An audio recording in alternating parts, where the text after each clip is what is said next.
hard. All our resources are here. Y'all be working hard for shit, bro. Cause these niggas be doing shit like attempted murder and shit, and y'all be letting them out on some bullshit. So if a nigga feel like in his heart that y'all let him out on some bullshit, man, nigga, you gonna continue doing his bullshit, bro.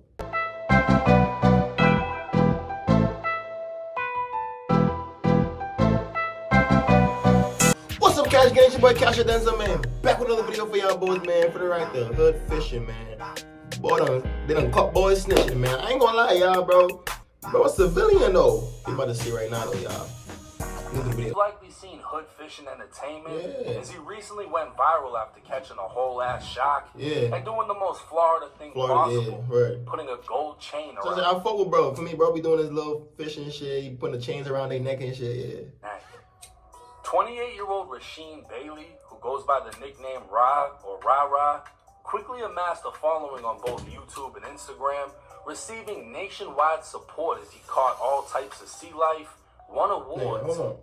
Receiving nationwide support as he caught all types of on both YouTube and Instagram. I ain't gonna lie, right here, this is beautiful. This man got 84 videos on YouTube with 282K subs. That is beautiful, y'all. For me, that's great to have some shit like that.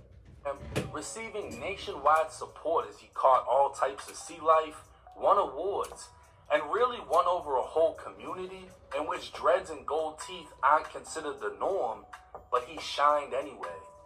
Growing up in Fort Myers, for those not from Florida, this was the city also known as Little Pakistan. While Palm Beach, Miami, and Broward County sat on the East Coast, Fort Myers laid on the West Coast of South Florida.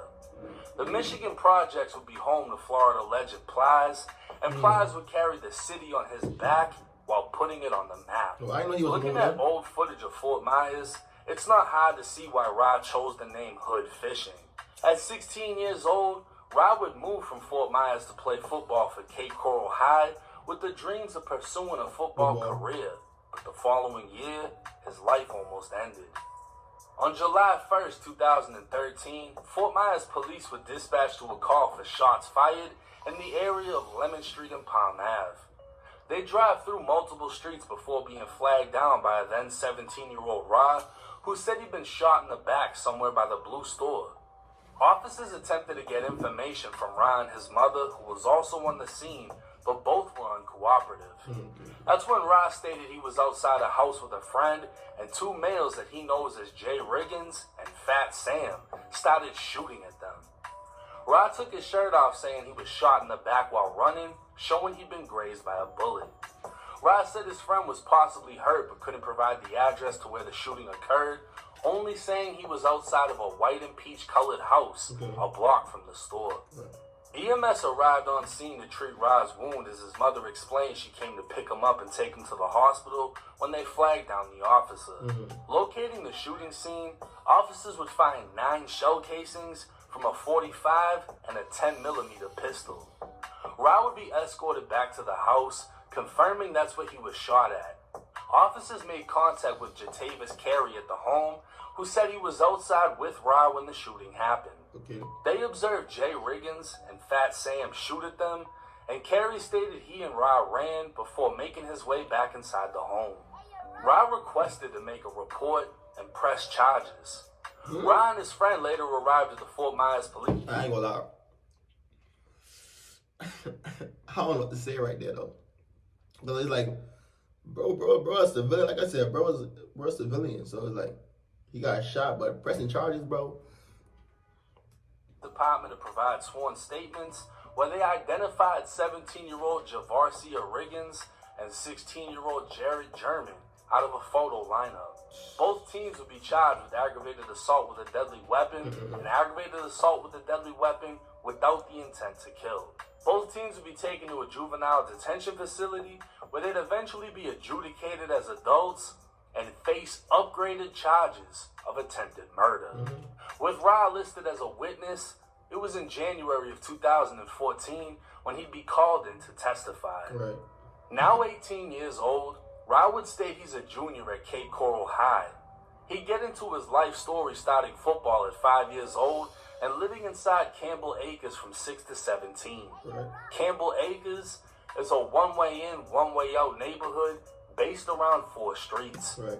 The hood would be known throughout the city as the Chop, and Rod would leave his hood for Cape Coral for better opportunities and to play for a better football team. Throughout his testimony, he'd have to explain how he made it to his friend's house, stating he was driven by his cousin. Right. At first, he refused to give up his cousin's name to the courts, as he didn't want to involve anyone else, but the courts would persist, and Ra eventually gave in. Moving on, Ra would state he was over his friends playing video games, and as it got later, they go out to the carport while Ra waited for his mom to pick him up in the rain. As Ra and Tavis shook hands, Ra witnessed the 2 teens approach saying, "What's up, Tavis?" before opening fire. Ra would clarify for the courts who he saw, but that he never saw an actual gun, just the fire coming from the barrel. When asked about Fat Sam, Ra would say he grew up with him, and at one point played flag football with him. He told the courts he doesn't know much about him, but say his Facebook name was Bucktown German. Bucktown was another Fort Myers hood.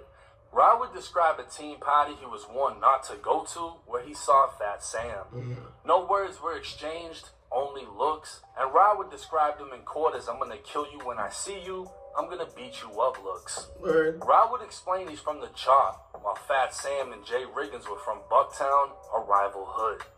Ra would say he didn't have problems with anyone, but people he knew had problems with them and vice versa.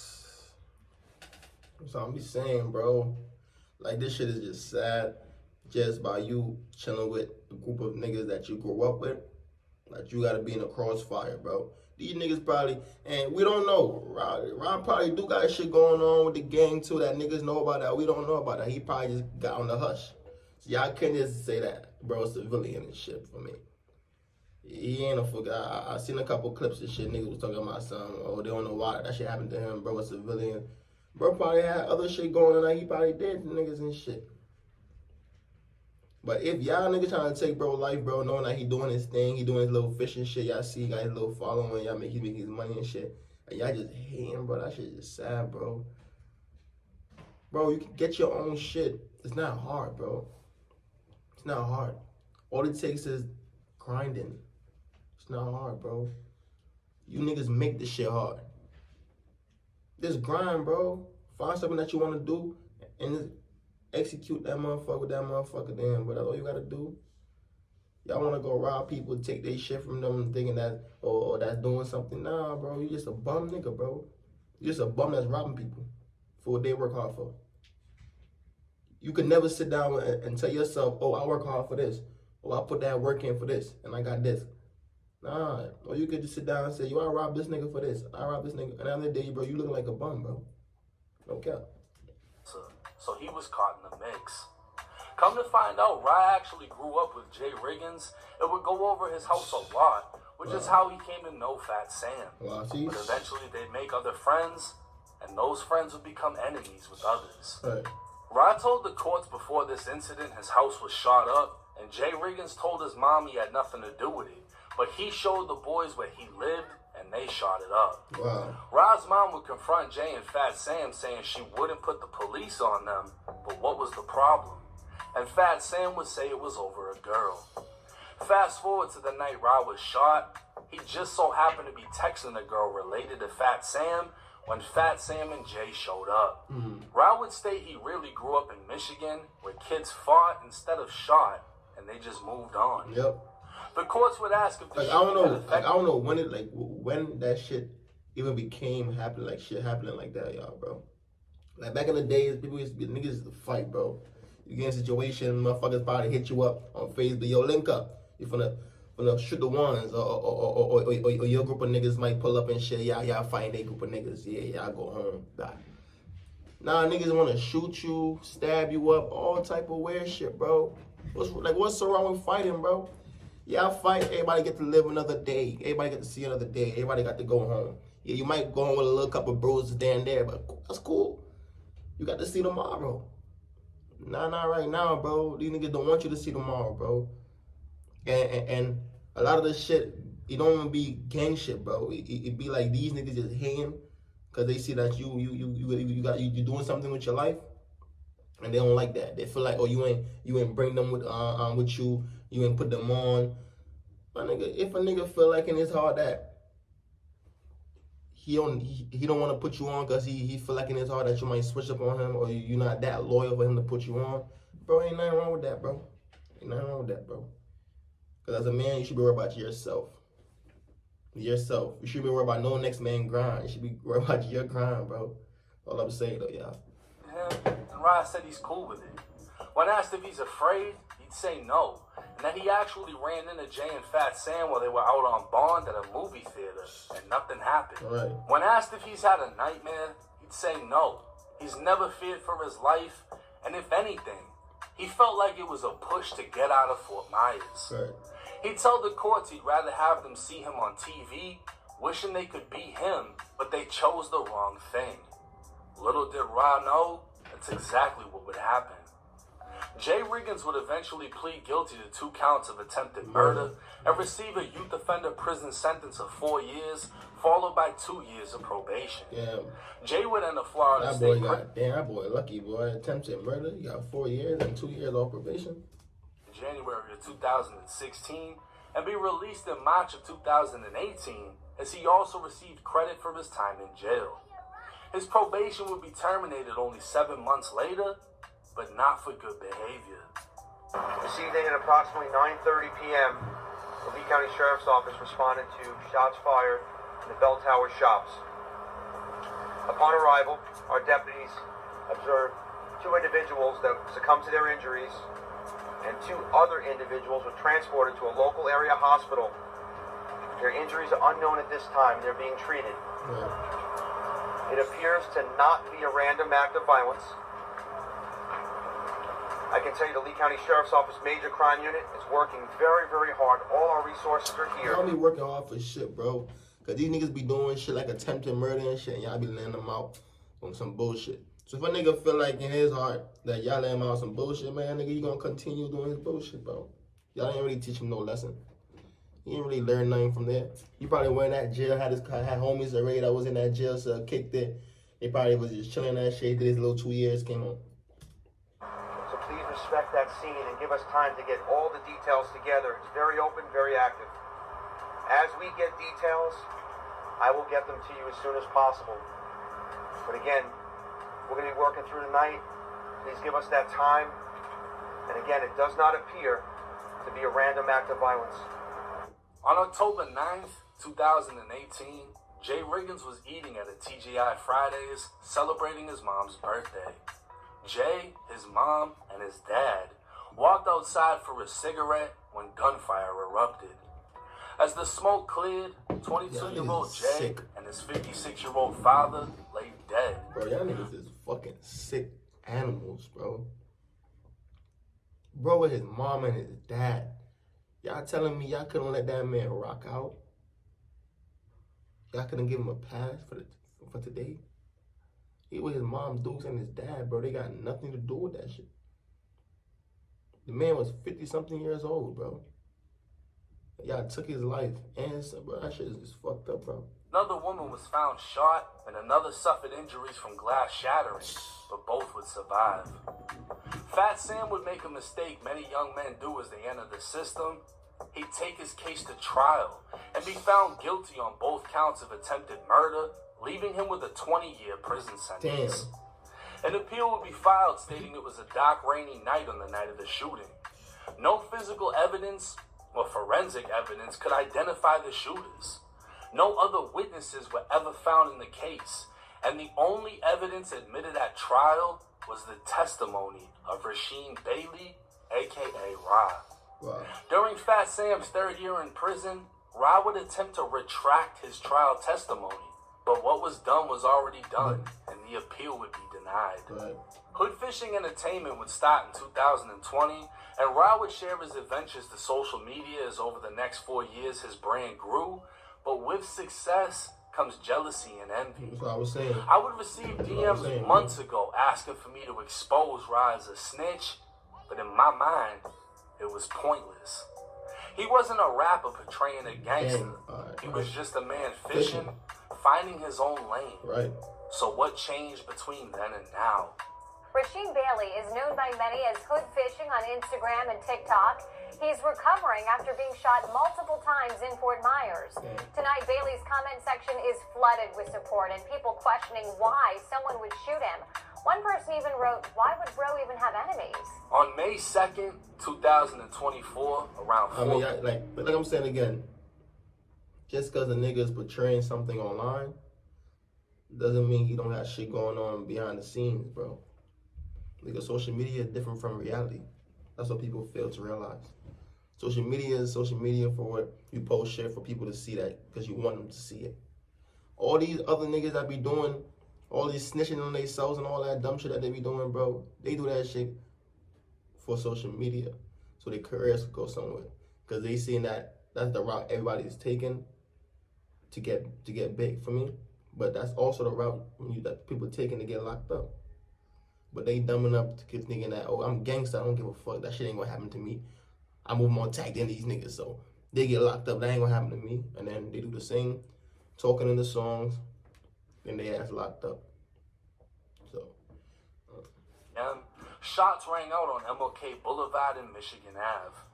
Ra was driving his car with another vehicle opened fire, shooting him multiple times. Yeah. The shots caused Ra to veer off the road, cross the median, and crash into a truck. Ra would get out of the car running to a bystander, asking her to call 911. Right. Ra would then flag down officers who applied a tourniquet before he was rushed to a hospital. An official statement would be posted on Ra's YouTube channel stating he was shot 4 times and is expected to make a full recovery. But why was he shot? Was this a random act of road rage? Or was the past coming back to haunt him? See, Ra spoke his future into existence. Jay Riggins was killed before Ra ever became successful, and Fat Sam is sitting inside of a Florida prison while Ra is blowing up on social media. But there's also an entire hood called Bucktown that's watched 2 of their guys go down because of Ra. Now, did Ra snitch? At this point, that question doesn't even need an answer. But what many will say is, why does it matter? It matters because no matter how much you change your life for the better, whether you put the guns down to pick up a fishing rod or you put the drugs down to pick up a football, the people in life that don't see the greater things in life will always be looking for someone else to blame. Right. They will envy your success, and because of their inability to achieve more, they will do what they can do to drag you back down. Right. I'm not stamping Ra a rat because his lifestyle doesn't abide by a code. He said it back then in the courtroom, he doesn't fear for his life, and he'd rather kill him with success. I will say this though, naming his brand Hoodfishing is walking a line where people can criticize him for still attaching hood to his name when he broke a code 90% of people pretend to follow. Ra himself has a criminal history, but the majority is all petty. The most serious case Ra had was for almost upping a gun on someone and chasing them down in a car. And come to find out, it was an undercover cop sitting outside his family's home. No way. Ra could also be seen in a 2017 music video of 5150 Committee, a murderous rap group out of Fort Myers. Ra wouldn't rap, but can be seen holding an AIP in the back. I ain't gonna lie, bro, Rob. You can't be doing shit like that and think niggas not gonna be after your ass, boy. You in music videos with niggas and thinking that shit sweet? Nah, Rob, bro. Round of the video. 2 of the rappers were killed. One is in prison for murder, and the other is now unheard of. With Ra expected to make a full recovery, the only thing he needs to do is get far away from Fort Myers. He's found his own lane, and I guarantee it will be unaffected by his past, since he really didn't change his life around. He never lived that life to begin with, and always had a dream to make it out the hood. That's facts though, bro. For me, that's facts.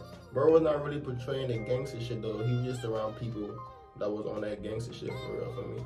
Like I said, nothing wrong with that shit, but you just gotta know how to move. You can't be in music videos. That's just crazy, for one. I mean, you know that you doing this and these niggas doing this, bro. You can't be up in no music videos and you got a chop in your hand too, all type of shit, bro. That's crazy, bro. So niggas gonna think that you down with the shit, you down with the business. That's who you rolling with. But most of this shit right here was just some envy shit, bro. For me, they see bro doing his thug dizzle, niggas hand, niggas trying to get him up out of there. For me, let me know how y'all boys feel about this video in the comment section. Hit that subscribe button, follow my Instagram, right over to 500 subs, man. The grind don't stop, never gonna stop, man. I'm out of here, y'all.